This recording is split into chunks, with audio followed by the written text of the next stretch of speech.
Татар әдәби теленең үз сүзләрендә һәрвакыт диярлек синкромонизм саклана. Беренче ижек калын сузыклы булса, башкаларында да калын сузыкларны белдерә торган хәрефләр языла. Беренче ижек нечкә сузыклы булса, башкаларында да нечкә сузыкларны белдерә торган хәрефләр языла. Мәсәлән, башкаручыларында, иптәшләребездә.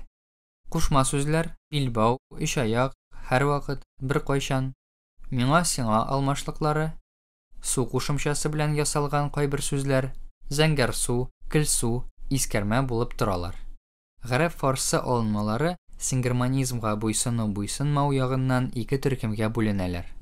Синкромонизмга буйсынган сүзләр, мәсәлән, җәмәгать, кыямәт, матбугат, шигырь, әдәбият, нәшрият, мәдәният, сәлам, һәлак, идарә, нәгыймә, садыйк. Синкромонизмга буйсынмаган сүзләр, мәсәлән, иҗтиһад, имтихан, китап, кагыйдә, рухият, сурәт, шагыйрь, тәмам, ашханә, хатирә, хисап, вакыйга, мәгълүмат, халидә, салих, нурия.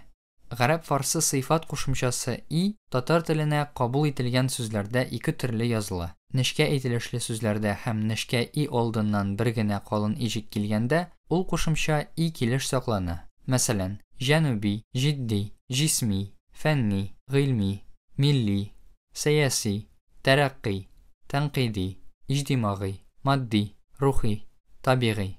Ике калын ижекле яки соңгы ике ижеге калын булган сүзләрдә и кушымчасы синкромонизмга буйсынып калыная, ягъни ый языла. Нарасый, хыялый, хокукый, зарурый, кануный. Татарча ай исемнәре дә алынмалардан тора һәм алар түбәндәгечә язылалар: гыйнварда, февральдә, мартта, апрельдә, майда, июньдә, июльдә, августта, сентябрьдә, октябрьдә, ноябрьдә, декабрьдә.